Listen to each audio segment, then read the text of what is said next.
Vision board creating ട്രെൻഡൊക്കെ അവസാനിച്ച സ്ഥിതിക്ക് നമുക്കിന്നൊരു വിഷൻ ബോർഡ് ഉണ്ടാക്കാം. ഞാൻ വിഷൻ ബോർഡ് ഓൾറെഡി ചെയ്യണമെന്നും പറഞ്ഞിരുന്നത് നമ്മളൊരു ഡിജിറ്റൽ വിഷൻ ബോർഡ് ചെയ്തിട്ടുണ്ടായിരുന്നു. അതിൻ്റെ വീഡിയോ ഇനിയും കാണാത്തവരെന്നുണ്ടെങ്കിൽ ഞാൻ താഴെ പിൻ ചെയ്തേക്കാൻ കയറി കാണുക.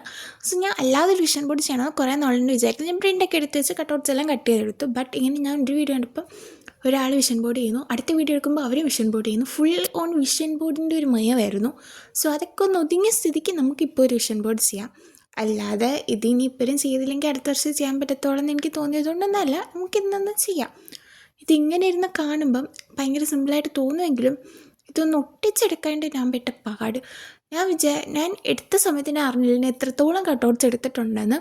ഇതെല്ലാം ഒന്ന് ഒട്ടിച്ചെടുക്കാൻ കുറേ ടൈം എടുത്തെങ്കിലും ഞാൻ ഉദ്ദേശിച്ച ഒരു കാർഡ്ബോർഡ് കിട്ടാത്തത് കൊണ്ടും പോയി ആ കാർഡ്ബോർഡ് സെറ്റാക്കി എടുക്കാനുള്ളൊരു ക്ഷമ എനിക്കില്ലാത്തത് കൊണ്ട് ഞാൻ കിട്ടേണ്ട അകത്തൊരു ബ്ലാക്ക് ചാർട്ട് പേപ്പർ അങ്ങോട്ട് കവർ ചെയ്ത് ഒട്ടിച്ചിട്ട് അങ്ങോട്ട് ഇഷ്ടമുള്ള രീതി ഒട്ടിച്ചു വന്നപ്പോൾ എനിക്ക് മനസ്സിലായത് ഇനിയും കുറേ കട്ടൗട്ട്സ് നമ്മൾ തിരിച്ചൊട്ടിക്കാനുണ്ടെന്ന്. പക്ഷേ പിന്നെ അത് ഒട്ടിക്കാനുള്ള സ്ഥലം ഇല്ലാത്തതുകൊണ്ട് ഞാൻ അതിലെടുത്ത് വെച്ചിട്ടുണ്ട്.